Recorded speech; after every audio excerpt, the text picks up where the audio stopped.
6.1 up. I do apologize right off the bat. I don't have my mic here at the house. I left it at the gym because I didn't really know if I was going to have time to do this tonight.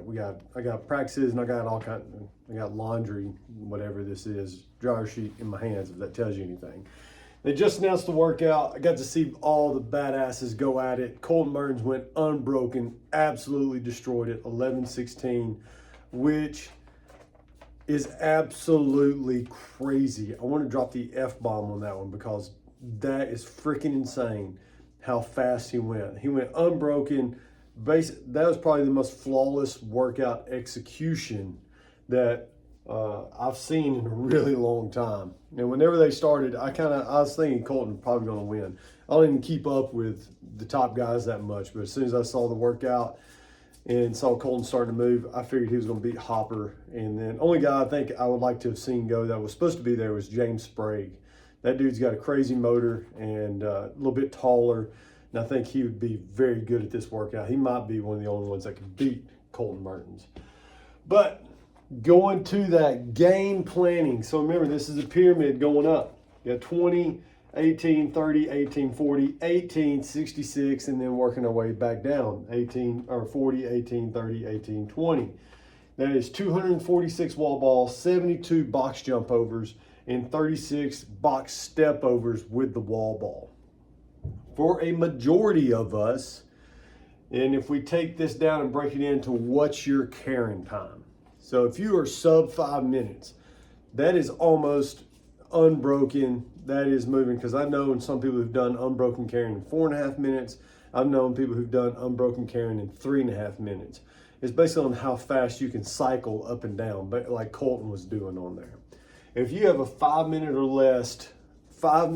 or less unbroken carrying, or if you're just 5 minutes or less anyways on carrying, we can really think about going unbroken through the 20, 30, and 40s, because that's 90 reps putting us out.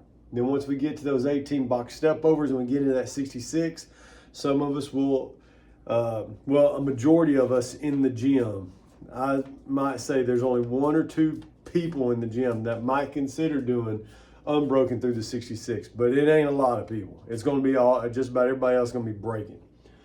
But if you have a 5 minutes or less carrying, you can look through those 40s of going unbroken. So doing 20 unbroken wall balls here, 18 box jump overs, staying nice and steady, 30 unbroken, 18 nice and steady, 40 unbroken, 18 box step overs. Then depending on how you hold it, whether the front or on top, we saw Colton Mertens holding it in the front.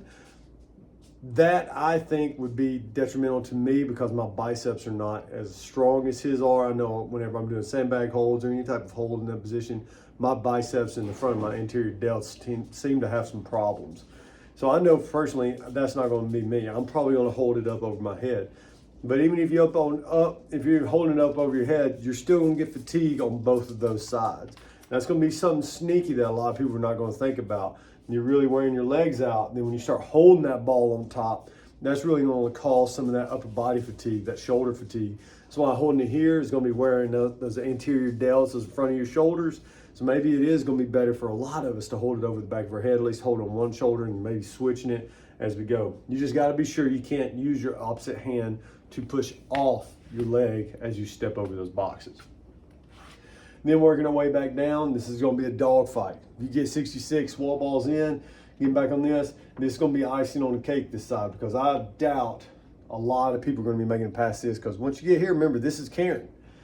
Going up the front side right here. These right here is 90 reps plus 66. That's 166 reps, or 156. 156 reps right there. So you have done carrying going up. For a lot of us, if you have a 10-minute carrying, that is going to be your goal, is to try to make it up here into this. So that's what I'm saying. That's for our top 1% right here. Is that 5 minutes or less? Let's try to go and burn through the 40s. Get here, methodical sets, short breaks, short rest, big sets, big rest. Just got to keep that in mind as we go through this. Because if you notice, Colton, he never stopped moving. He had 44 seconds left at the end of the clock, and he never stopped moving. So for a lot of us, we're going to be taking those breaks. So if you do short sets, you remember you can take a short rest. You're going to do those big sets, it's going to force you to take big rests, and that's something you can't afford in this workout.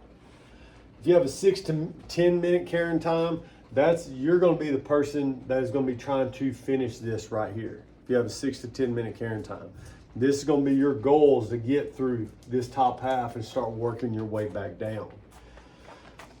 If I'm doing this one, maybe go unbroken on the first set, depends on how good I am at box jump overs. Maybe go unbroken here, and then I might break this up into 2 sets, try to stay smooth here, and then try to go to this one, maybe 3 sets. You could do 15, 15, 10, or like 15, 12. What would that be? Why am I drawing a blank right now? No, you'd have to do, it would be more or less like 20, 15, and then 5 or something like that. Like, I'm going to do this into 3 sets. Go unbroken here, and then when I get to this 66, I'm fighting to get through that 66. Depends on where my heart rate is, depends on where my legs is, what I'm going to try to do big sets, short sets.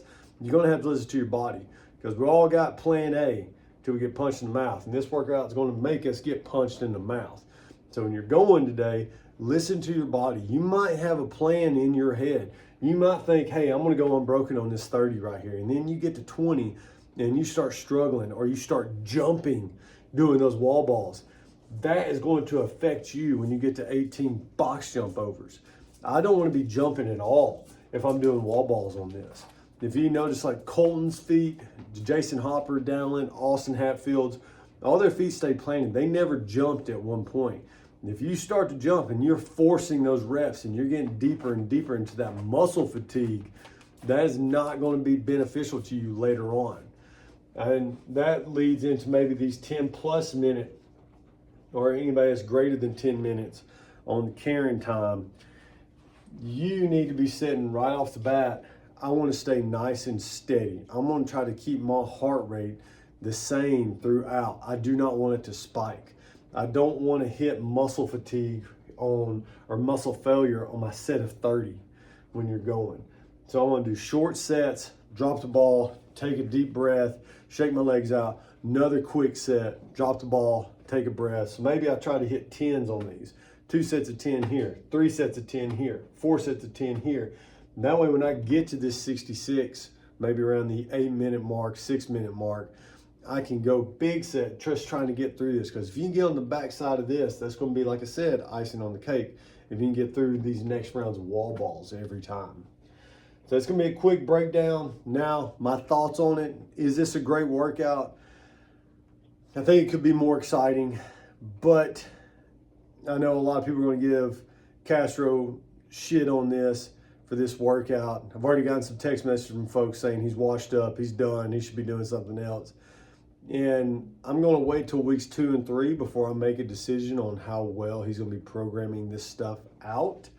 Because if next week comes out and he hits a banger on week 2, banger on week 3, and we look at that leaderboard and we kind of see the cream rising to the top, we know something has been done right.